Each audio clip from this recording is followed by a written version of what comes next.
El Ebro ha sido tomado. El ejército republicano retrocede ante el avance victorioso de las tropas nacionales. La 32 División y las brigadas mixtas, con una fuerte presencia de antiguos milicianos y de bandas libertarios, se encuentran en la Noguera Payasesa catalana.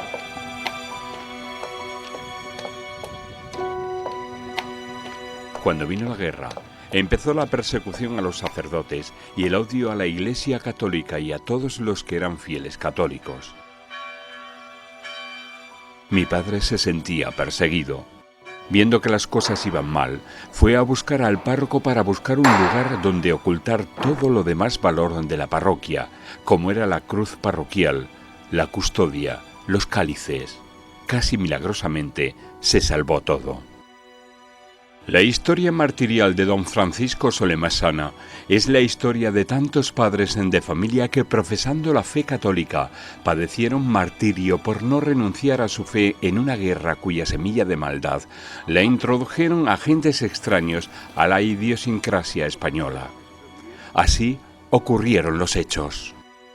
Me llamo Teresa Solé. Esta es la finca que mataron a mi padre. Le puedo decir cómo fue, porque estaba presente cuando la mataron. Estaban escondidos en la cabaña. Mi abuelo, mi abuela y digamos que 8 de sus hijos, porque la mayor no estaba y mi padre estaba en la guerra. Los soldados, ellos como estaban escondidos en la cabaña ya muertos de miedo porque ya se pensaba lo peor, bajaron hasta aquí.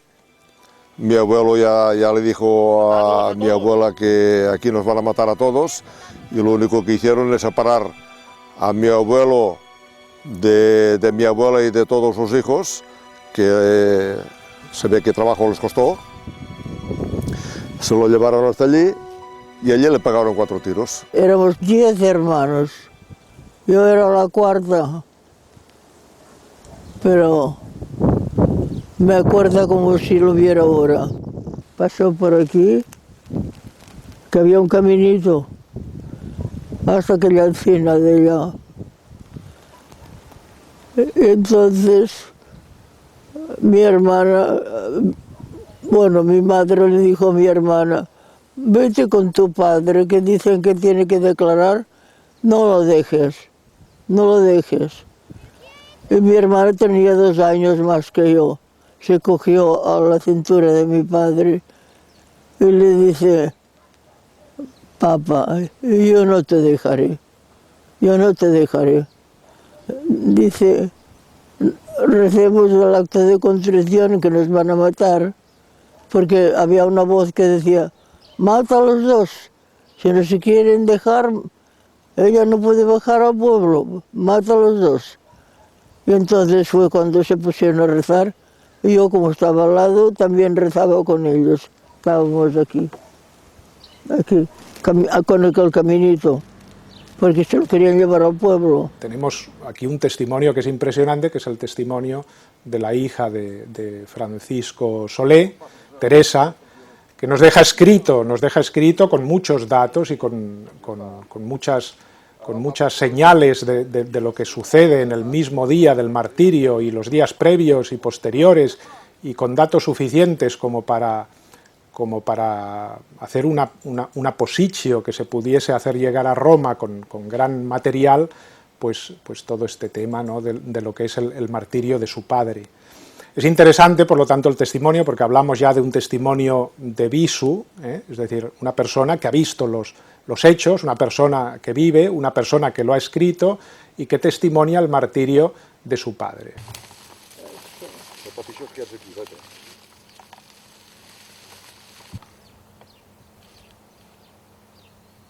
Ay, papá. Ay, papá.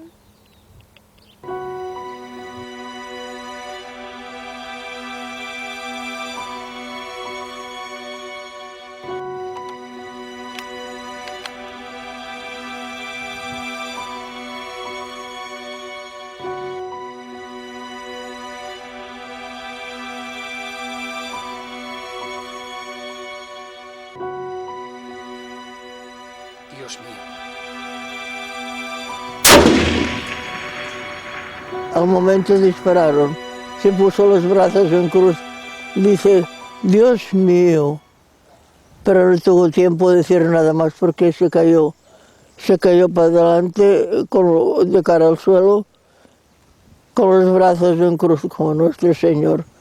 Era el Viernes Santo, tal día como hoy, era el Día de los Dolores, la Semana Santa coincidía, pero nosotros seguimos el Calvario de Jesús.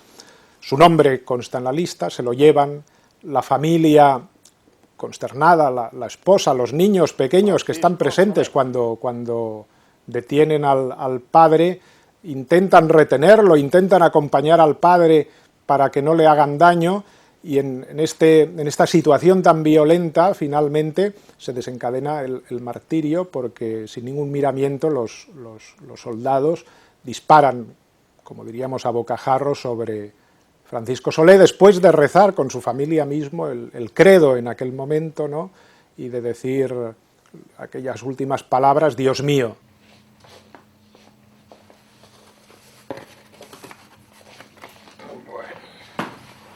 A buscar el expediente 12, es el de Massana. Yo conocí a su hija, estuve en Cervera y pues a través de una serie de personas estamos intentando dar a conocer el martirio de un pobre campesino, no hay más que verle la cara, pobre campesino, que no era ni ningún hombre rico, ni explotador de los obreros, ni terrateniente, ni empresario, ni nada, ni militar, ni nada, un payés que tenía una casita con unas pequeñas tierras.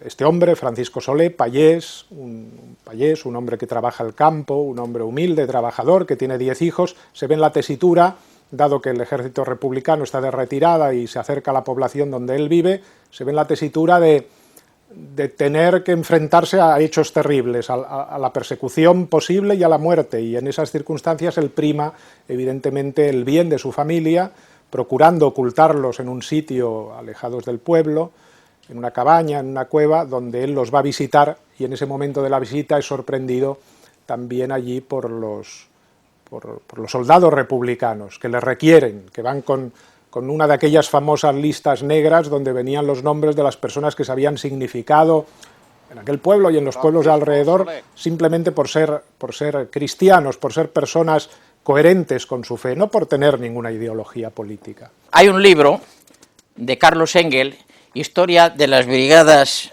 mixtas del ejército republicano, que 36-39, Carlos Engel es un escritor, que explica todos estos datos, de ahí los hemos sacado. Hispania Mártir tiene una base de datos y de todas las personas presuntamente mártires procuramos hacer un dossier que pueda ser útil a los historiadores que quieran conocerlo. Y entonces este dato de este mártir pues lo hemos sacado de cuál era la unidad militar que estaba en Montgai en el momento que se asesina a este ciudadano. Pacífico y humilde y sin ninguna implicación política ni nada. Bien, entonces la división estaba allí, ya iban de retirada hacia Francia, donde pasan después, y pasaron una temporada en Montgai, y allí se integran con la división 32, la brigada mixta esta se une con esta división, y allí están los jefes de la división. Pero estas divisiones y estas brigadas, además de los militares oficiales, que eran de carrera militar, tenían unos comisarios políticos. Que estos comisarios políticos no eran militares, eran designados por los partidos políticos revolucionarios para mantener el espíritu revolucionario de la unidad. Y precisamente el comisario político de esta brigada mixta era un comisario del PSUC. Entonces, estos conocedores, por la estancia que estuvo durante un tiempo allí, el carácter religioso, y sabía que rezaban el rosario por la noche, sabía que eran gente que habían sido muy afectos a la parroquia de Montgai y habían sido denunciados por los anticlericales del pueblo. Antes de retirarse, tomó la decisión de eliminar y asesinar al cabeza de familia. ¡No ibais con los curas! ¡No ibais con los curas!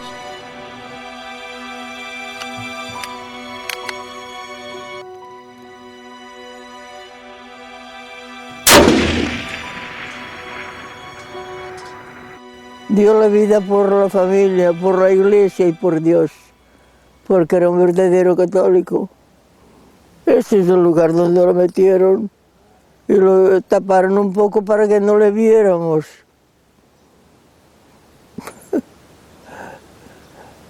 Cuando cayó Brazos en Cruz, estaba aquí en el caminito este. Cayó Brazos en Cruz y de cara al suelo. Luego abrieron una brecha aquí, porque aquí había piedra, y lo echaron así, porque vinimos con mi madre y vimos la sangre que iba allí. Y ellos lo enterraron un poco para que no se viera. Allí estuvo un año, hasta que lo trasladamos al cementerio. Y ahora está en el cementerio, en tierra consagrada. Cuando a mi abuelo lo mataron, que lo mataron ahí detrás, pues cayó encima de una piedra y mi abuelo después recogió la sangre y rascó la piedra y la gorra y todo eso, y lo enterraron allí donde está la cruz. Pero como no tenían ninguna herramienta para enterrarlo, solo le pusieron 4 dedos de tierra encima. Y el perro que tenían, un perrecito, todos los días allí encima de la tumba. Todos los días el perro allí. No podían sacarlo. De hecho, el lugar del martirio se produce casi en las puertas de su casa, ¿no? Y de donde él vive. Aquel lugar se convertirá en un lugar casi de peregrinación para sus hijos desde pequeños, donde tendrán la referencia de que su padre derramó la sangre precisamente allí al lado de su casa. Ellos mismos recogen muestras con un pañuelo de la sangre de su padre y la gorra que él solía llevar, con la que trabajaba. Todo eso, de alguna manera, hace llegar el martirio a una realidad casi inmediata para las personas en su día a día, ¿no? Es decir, claro, es algo que nos toca tan de cerca. Es una realidad que encontramos mucho en Hispania Mártir. El mártir no es una persona alejada del siglo I. Es una idea que a veces teníamos, que los mártires eran de épocas pretéritas de persecuciones, ¿no? El mártir ha sido el padre de personas que hemos conocido, ¿no? Y ha sido el hermano de personas que hemos conocido. Y esas personas han experimentado el martirio en primera persona. El martirio es una realidad que se produce en nuestra Iglesia y que se produce en nuestros días, y que hay personas que la han vivido realmente y que han sido marcadas en su fe por el testimonio de los mártires. Una foto preciosa, que es la que ya hemos utilizado. Estamos ya en el año 38, después del Ebro, la guerra perdida por la República, y de retirada hacia, pues, el odio anticristiano que tenían los comisarios políticos de los partidos anticlericales que estaban en las brigadas y en los ejércitos. Fueron realmente, se mantuvieron. Por lo tanto, creo que es un caso que claramente no hay ningún pretexto para poder decir que se le asesinó por algún otro motivo, ¿no? Pobre hombre que vivía, estaba con sus mujeres y con sus hijos allí, y que lo único que se sabía que era hombre religioso y había que eliminarlo. Él era muy devoto, porque el misalet, que no sé si lo han conocido ustedes, el misao, pero en pequeño, él lo tenía para seguir la misa que tocaba cada día, lo tenía. Pero todos los domingos de la guerra nos mandaba todos arrodillados a una habitación, que teníamos un crucifijo con 2 palmatorias, todos arrodillados, grandes y pequeños, y mi madre también, y nos leía todo lo ordinario de la Santa Misa. Todo lo que podía leer, porque lo demás es del sacerdote. Mi abuelo era un hombre que participaba, según me han contado, en todas las fiestas religiosas habidas y por haber. Le mataron precisamente por eso, porque era muy amigo de los curas. El odio de Satanás contra España y contra la España católica, porque no hay más España que la historia nuestra, es particular. Él sabe que el corazón de Jesús ha prometido que reinará en España con más veneración que en otras partes. Y sabe que España, la historia de España es la historia de un pueblo por la fe, y que destruir la religión en España es más importante que en otras cosas. No es que odian a España, no. Si España como configuración geográfica o unidad política no les trae al fresco, no, les da igual, no.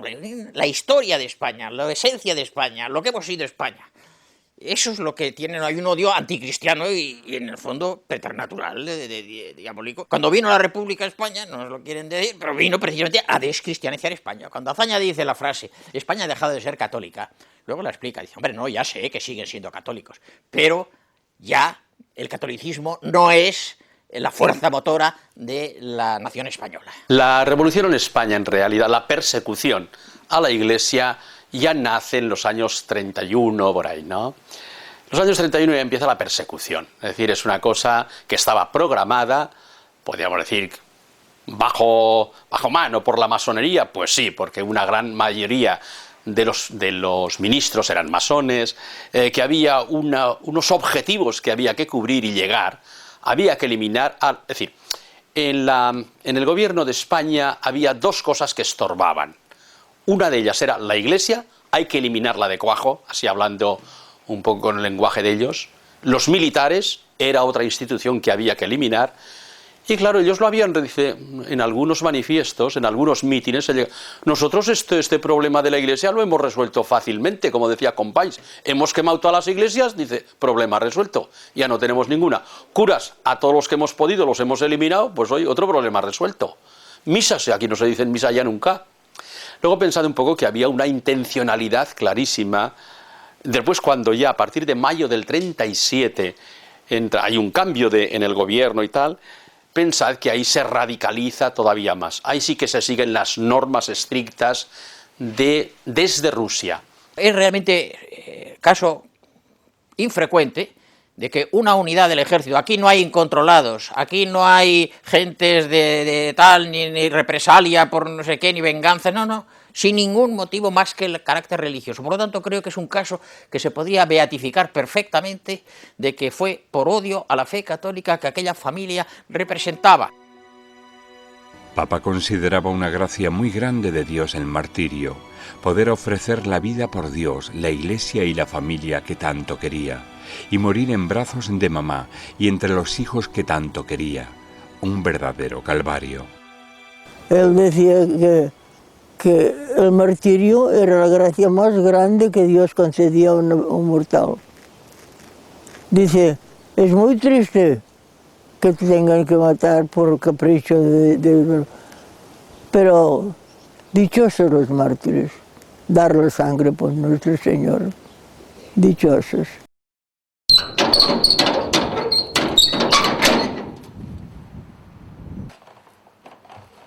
Obre els ulls, Teresa.